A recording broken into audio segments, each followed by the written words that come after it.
യവൻ പുലിയാണ് കേട്ടാ.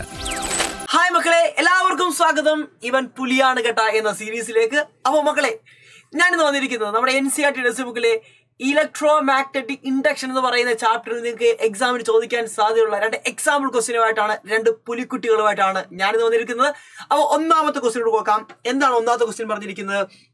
ക്വസ്റ്റ്യൻ ഇതാണ്: obtain the expression for magnetic energy stored in a solenoid in terms of magnetic field B, area A and length L. നമുക്കറിയാം, ഒരു ഇൻഡക്ടറിൽ store ചെയ്തിരിക്കുന്ന അല്ലെങ്കിൽ ഒരു സോളിനോയിഡ് സ്റ്റോർ ചെയ്യുന്ന മാഗ്നറ്റിക് എനർജിയുടെ ഇക്വേഷൻ എന്ന് പറയുന്നത് നമ്മൾ പഠിച്ചതാണ്, ½ Li² ആണ്. എന്നാൽ ക്വസ്റ്റ്യൻ പറഞ്ഞിരിക്കുന്നത് എന്തിന്റെയൊക്കെ ടൈമിലാണ് കണ്ടുപിടിക്കേണ്ടത്? മാഗ്നറ്റിക് ഫീൽഡിന്റെയും ഏരിയയുടെയും സോളിനോയിഡിന്റെ ലെങ്തിന്റെ ടൈമിൽ കണ്ടുപിടിക്കുക. ഒറ്റ വഴിയുള്ളൂ. ആദ്യം സെൽഫ് ഇൻഡക്റ്റൻസിനെ മാറ്റുക. നമുക്കറിയാം, സെൽഫ് ഇൻഡക്റ്റൻസിന്റെ ഇക്വേഷൻ എന്ന് പറയുന്നത് μ0 n²A × L ആണ്. ഇനി ഇവിടെ മാഗ്നറ്റിക് ഫീൽഡ് വന്നോ? ഇല്ല. ഇനി കറണ്ടിനെ മാറ്റുന്നു. നമുക്കറിയാം B = μ0 × n × I ആണ്. നമ്മൾ പഠിച്ച ഇക്വേഷൻ ആണ്. ഇവിടെ നിന്നും കറണ്ട് = നമുക്ക് പറയാം B/μ0 n എന്ന് പറയാൻ പറ്റും. ഇത് ഇങ്ങോട്ട് ഇട്ട് കൊടുത്തു കഴിഞ്ഞാൽ ഐക്ക് പകരം നമ്മൾ ഇട്ട് കൊടുക്കുന്നു B/μ0 n എന്ന് ഇട്ട് കൊടുത്തു കഴിഞ്ഞാൽ നമുക്ക് ഇക്വേഷൻ കിട്ടും. ഇവിടെ n² ഉണ്ട്, ഇവിടെ n² ഉണ്ട്. നമുക്കൊന്ന് സ്ക്വയർ ചെയ്യാം. അതിന് ശേഷം നമുക്ക് വെട്ടിക്കളയാം അല്ലേ? is equal to ½ × μ0 n² AL B² divided by μ² n² എന്ന് എഴുതാം. ഇവിടെ n²ഉം n² കട്ട് ചെയ്യാം, μ0യും എന്ത് ചെയ്യാം? കട്ട് ചെയ്ത് കളയാം. അവസാനം നമുക്ക് കിട്ടും magnetic field is equal to ½ × B² AL divided by μ0 എന്ന് നമുക്ക് എഴുതാൻ സാധിക്കും. ഇതാണ് മാഗ്നറ്റിക് ഫീൽഡിന്റെ അല്ലെങ്കിൽ energy stored and inductor in terms of magnetic field and length of the solenoid. ഇനി രണ്ടാമത്തെ ക്വസ്റ്റ്യൻ ചോദിച്ചിരിക്കുന്നത്, how does this magnetic energy compare with the electrostatic energy stored in a capacitor? ഒരു കപ്പാസിറ്ററിനകത്ത് സ്റ്റോർ ചെയ്തിരിക്കുന്ന എനർജിയുമായിട്ട് ഈ equation എങ്ങനെ compare ചെയ്യാം? അതിനുവേണ്ടി നമ്മൾ അടുത്ത് എടുക്കാൻ പോകുന്നത് magnetic energy per unit volume എടുക്കുന്നു. എന്തെടുക്കുന്നു? Magnetic energy per unit volume എടുക്കുന്നു. Okay, magnetic energy per unit volume നമുക്കത് കണ്ടുപിടിക്കാം.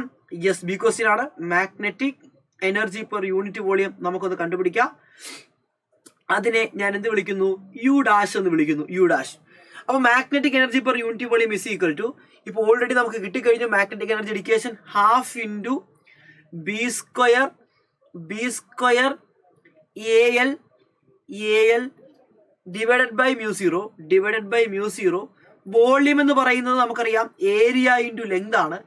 ഏരിയ × ലെങ്ത് വെട്ടിക്കളയാം. അപ്പോൾ magnetic energy per unit volume എന്ന് പറയുന്നത് ½ B² ബൈ μ0 എന്ന് കിട്ടി.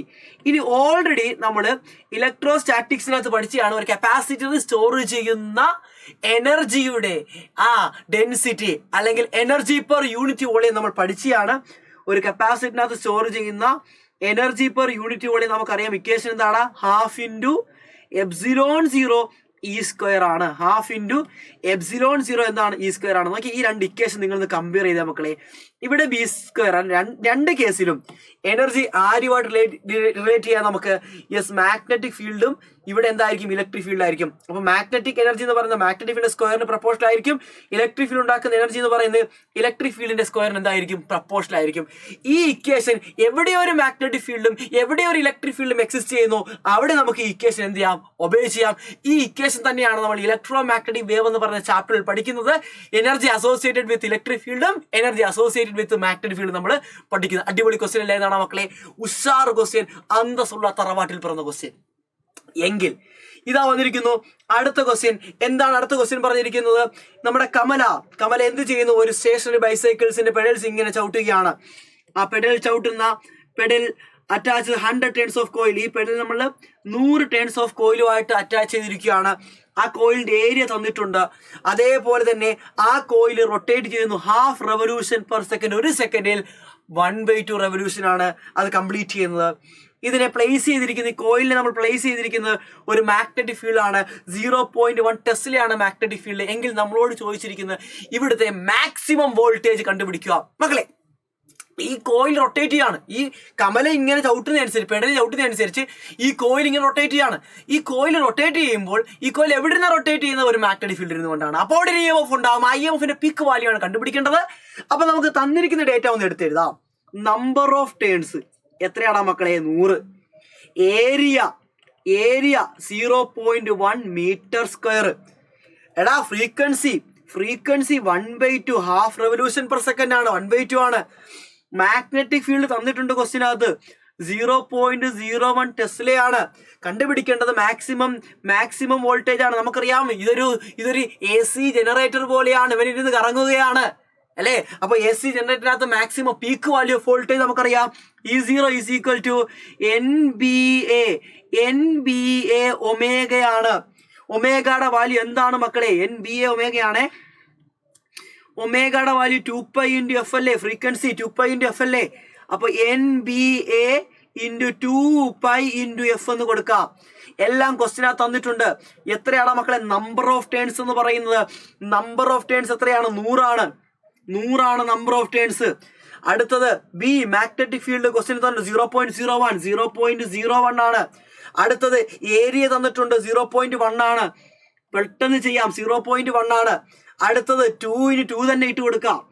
പൈയുടെ വാല്യൂ 3.14 എന്നിട്ട് കൊടുക്കാം. ഫ്രീക്വൻസി 1/2 തന്നിട്ടുണ്ട്. വെട്ടിക്കളയടാ. എടാ 2 0 ഇത് പോയാൽ ഇത് 1 കിട്ടും.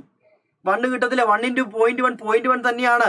0.1 × 3.14 എന്ന് പറഞ്ഞാൽ 0.314 വോൾട്ട് ആണ് മാക്സിമം വോൾട്ട്. ഒരു LED ബൾബ് കത്തിക്കാൻ പോലും ഈ വോൾട്ടേജിനെ കൊണ്ട് സാധിക്കത്തില്ല. അത് വേറെ കാര്യം. അപ്പോൾ ഇതാണ് നമ്മുടെ NCERT ടെക്സ്റ്റ് ബുക്കിനകത്ത് നിങ്ങൾക്ക് ചോദിക്കാൻ സാധ്യതയുള്ള 2 എക്സാമ്പിൾ ക്വസ്റ്റ്യൻ. ഇതേപോലുള്ള കിടക്കാച്ചി ക്വസ്റ്റ്യനുമായിട്ട് ഞങ്ങൾ ഉറപ്പായും വരുന്നതായിരിക്കും. മാക്സിമം ഈ വീഡിയോ നിങ്ങൾക്ക് ഇഷ്ടപ്പെട്ടെങ്കിൽ ഷെയർ ചെയ്യുക, കൂട്ടുകാരോടൊക്കെ എത്തിച്ചു കൊടുക്കുക, ലൈക്ക് ചെയ്യുക, കമന്റ് ചെയ്യുക. അപ്പോൾ അടുത്തൊരു വീഡിയോ ആയിട്ട് കാണാം. Bye bye.